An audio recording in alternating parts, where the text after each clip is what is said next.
So a lot of people are going to be listening to this and say, but you're not offering any social safety net for the people that need it the most. And at the same time, if you're saying that the minimum wage doesn't work, even for all the philosophical reasons that you laid out, they're going to say, but no matter what, there's a certain amount of people that need help. I basically believe that, which is why I haven't fully gone libertarian. So what's the response? So I agree. There's a certain number of people, I think it's very small, by the way, who need help, because I think capitalism, in all of history, anywhere it's tried, creates more jobs than there are people. So anybody who is able can work, and work at a decent living where they can live their life without a lot of help. But look, emergencies happen. Bad stuff happens to people. And some people truly cannot survive, right? They've got problems, whether their brain is not developed enough or their body's not developed enough, something they need to be taken care of. Right. So I believe in a safety net. I just don't believe the government should provide it.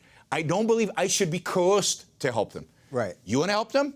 I want to help them. We can get together, start a foundation. So charity is the safety net. Charity was the safety net in the 19th century, but not only charity. You know that in the 19th century they sold insurance against poverty? They were mutual aid societies where we would all get together and buy insurance, in a sense, insuring all of us.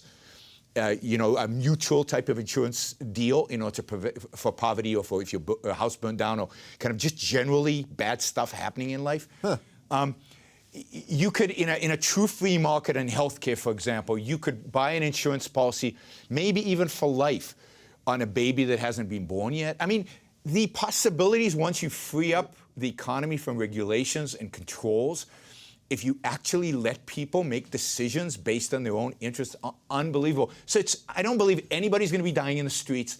I don't believe anybody, I believe the opposite. I think fewer people will die from poverty, fewer people will be hurt from poverty. I think people will be much richer, much better off, and that the safety net that exists will be much more effective and driven primarily towards those people who, for no fault of their own, are in the situation. Some people deserve the fate that they get. If you're a wife-beating drunk, capitalism's not good for you. Yeah. But I'm all for that. I believe in justice. I believe in fairness. Fairness is not equality. Fairness means getting what you deserve. And wife-beating drunks deserve bad stuff happening to them. So it's so interesting to me how it really sounds like a branding issue, because people think of capital. There's this idea now, and I think it has a lot to do with crony capitalism and the way our politicians have allowed, corporations to basically steal from America and, hide money elsewhere and hide taxes. But we, of course, object to cronyism. Right. And the only solution to cronyism is to shrink government power so that government doesn't get involved in business, or business doesn't have any incentive to lobby it.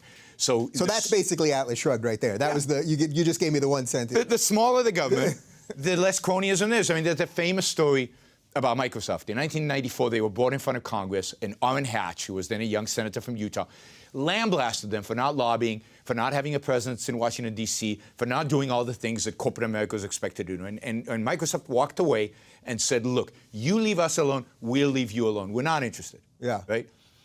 And, of course, 6 months later, the Justice Department comes knocking, goes after Microsoft for giving a product away for free, Internet Explorer, right, destroys the company from my perspective, right? Today, Microsoft spends tens of millions of dollars a year.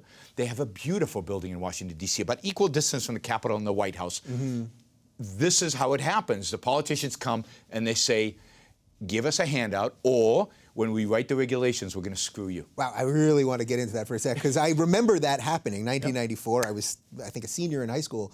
I remember that. So Internet Explorer was just it was the internet browser that was built into Windows. Yes. And basically the government said, you have a monopoly on this, right? Yeah, so but of course Netscape invented web browsing. Right. They were charging, I think it was $50 or $70 a pop, and here was being bundled with the operating system, and Netscape was saying, wait a minute, we can't compete against a free product. You're dumping, in a sense. And this is antitrust laws. And, just quickly, antitrust laws, and this is absurdity of antitrust laws. If you sell a product really, really cheap, then you're violating antitrust laws because you're dumping. If you sell a product much more expensive than your competitors, you must have a monopoly, so you're in violation of antitrust laws. And if you sell your product at the same price as your competitors, you're colluding. Yeah. It must be collusion, because how would you sell it all at the same price? So that's like the cell phone companies, because everybody's within $5. So. Antitrust is a law that is meaningless. It is completely at the discretion of the regulator when to apply it and when not.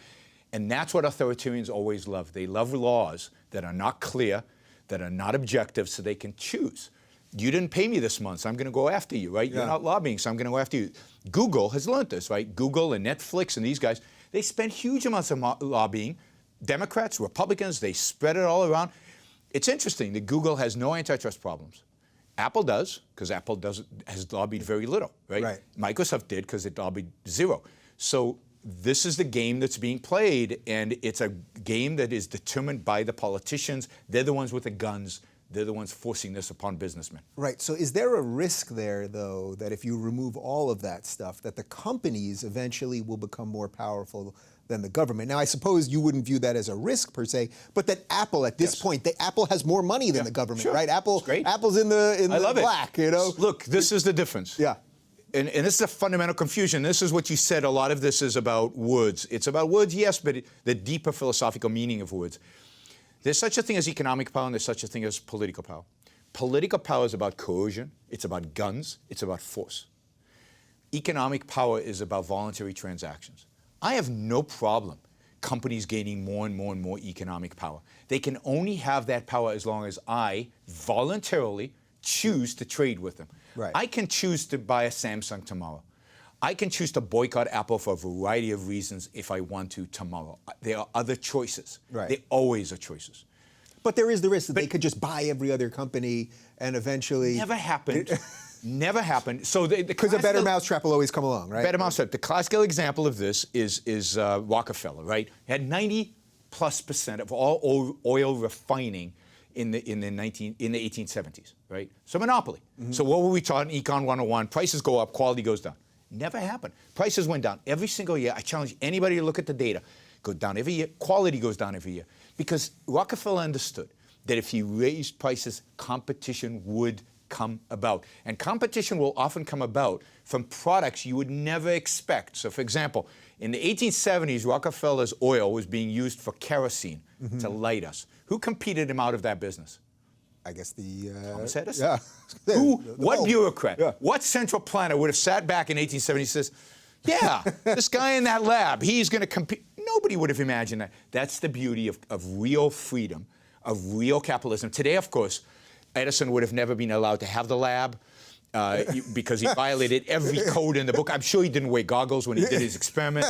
There's no way the regulators would allow that. Probably, absolutely. So in 19th century, we had relative freedom, and the consequence was the greatest pace of innovation in human history, the biggest innovative leaps in human history. I mean, really, today we get another app and we get all excited. Electricity was invented, right? Right. Lighting. Think of all the stuff that comes from electricity, and then think of the trains, automobiles, airplanes. I mean, the innovation in the 19th century, early part of the 20th century, are massive. Today, they're little incremental. So is that possible that just sort of the arc of humanity has changed, where those things? No. So you think it's boundless? It really is. I think it's boundless, and I think what's constraining today is our educational system, which is pathetic, particularly in science and math and the things where we teach kids to think. And I think it's political. I think when you regulate people, when everything you do is by permission, people don't take risks, people don't challenge themselves. And this is what I meant by the enemy of the mind is the gun. If I put a gun to your back of your neck and say, these things you cannot do, it shuts down whole parts of the mind. And this is exactly what the Enlightenment was fighting against. This is the whole idea of free speech. And free inquiry was the idea is you can't shut down the human mind. You can't shut it down in science. You can't shut it down in philosophy or / religion. You can't shut it down when it comes to business, because what you do when you do that is you destroy whole areas of inquiry. And some of those inquiries will be wrong. I mean, some experiments, blow up in your face, right? But you gotta fail in order to be successful. When we bail people out, when we don't allow restructurings, when we don't allow the dynamism that exists, we suffer.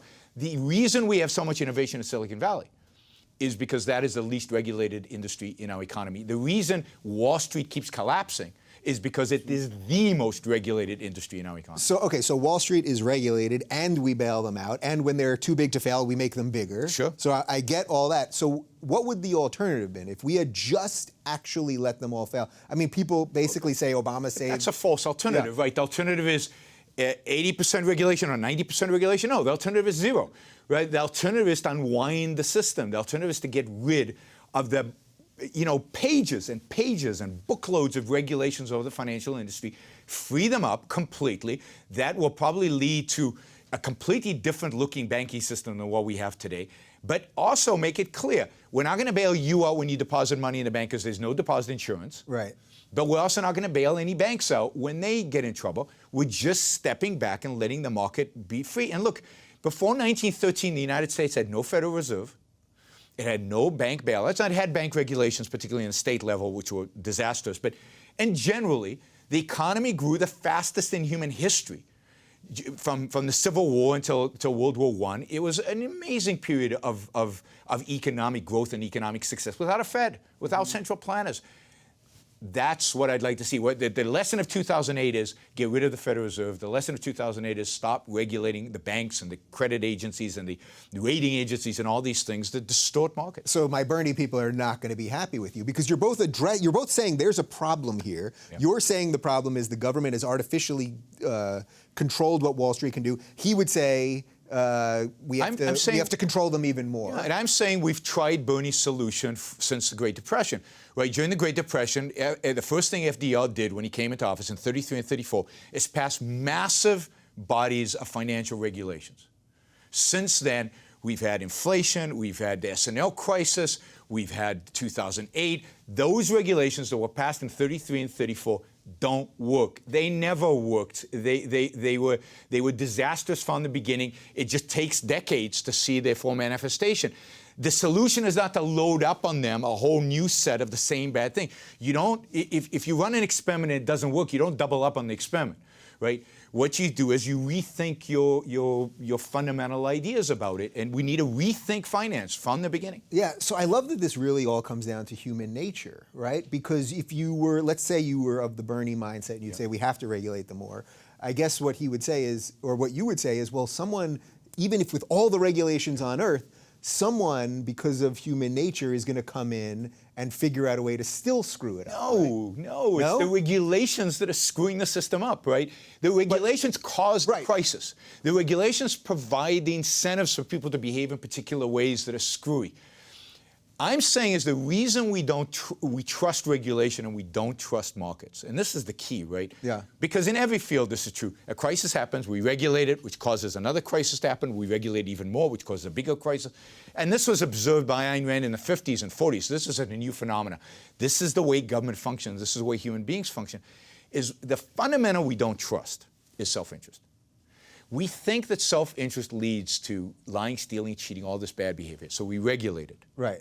So all that happens is the regulations caused incentives to be misaligned and bad things to happen. So we go, oh no, it's greed, it's self-interest again. So we regulate it even more. I'm saying that if we trusted self-interest, if we got it, and why do we trust the regulators? Why do you walk into an elevator, anywhere in the United States, and there's a little diploma on the elevator thing. It says a government regulator inspected this elevator, it won't kill you. Yeah. And why do we go, oh, okay, now it's safe? Because the elevator inspector, we believe, is for the public interest. He's on the common good. He's not self-interested. God forbid, be self-interested. Right. He's just doing it for all of us. And I'm saying that's a bogus, immoral standard. I don't want people to be in the public interest. The public interest means nothing. So you think these elevator guys are just walking in there and signing that sheet? I'm saying that the guy who inspects the elevator as a government employee is probably much more open to bribes than if the inspection of the elevators was done by the insurance company, that if something bad happened to the elevator, they would suffer financial cost and that guy would be fired. The elevator inspector hired by the government will never be fired. He's got tenure. Take food inspectors in California. California farmers are much more worried about the grocery store inspectors than they are about the government inspectors, because the grocery store has something to lose if they poison us. Right. The inspector from the government has nothing to lose. This is why when Ben Bernanke, in my view, is one of the most awful Federal Reserve chairmen ever. He screwed up 08. He completely messed up 07. The recovery's been the slowest in history. Everything the Fed did Everything he said in 07, 08 turned out to be wrong. He was wrong about everything. He said the housing crisis wouldn't happen. It wouldn't cause a recession. Freddie and Fannie were fine. Lehman Brothers wasn't going to go bankrupt. I've got a list of all his statements. They're all wrong. What happened to him? He got rehired, right. and today he gets $250,000 to give a speech, right? Yeah. He's become a hero. What happened to the private bankers who actually drove their businesses, who did what the Fed did to their own businesses? They're out of jobs. Yeah, they're not behind jails. I know Bernie would like them all in jail. But they've suffered the consequences. They've lost their jobs. Nobody wants to talk to them. Nobody will hire them again. That's what happens in business. In business, if you fail, you're out. Government, when you fail, we reward you, particularly if you're in the bureaucracy, right? So I'm saying let's shift the model to where we trust individuals, we trust their self-interest, we leave companies alone. And if the companies do bad things, let them fail. We can boycott them if we don't like the way they behave towards, I don't know, gays or whatever.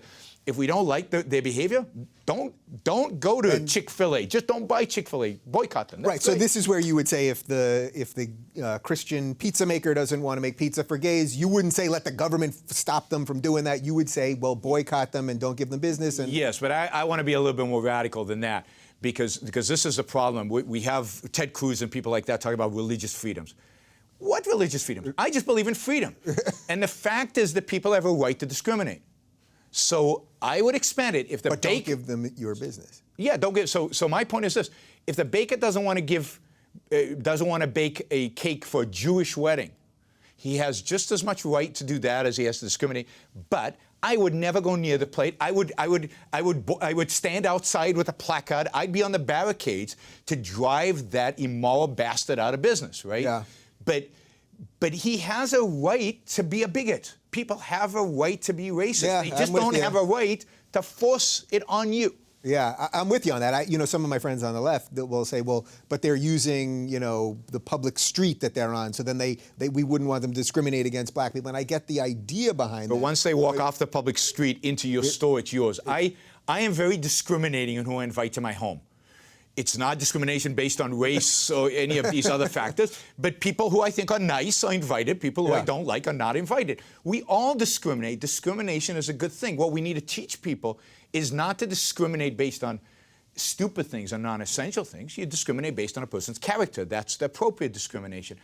But are they always going to be irrational people? Are they always going to be stupid people? Are they always going to be bad people? Yes. But the job of the government is not to legislate them out of their stupidity. The job of the government is to let them suffer the consequences of their stupidity, which means back off. Yeah, we barely got into this here, so I know. I certainly hope you'll come back so we can unpack more. Absolutely, would be happy to. Yeah, this was a pleasure, and I think I'm looking forward to the comment section because it's going to be wild. All right, I want to thank Yaron Brook for joining me today. You guys can follow him on Twitter. It's @YaronBrook, and he does respond, and he'll fight with you and send you links, and maybe he'll send you some of these pamphlets. And you can check out his book, Equal is Unfair, in the description right down below. Thanks.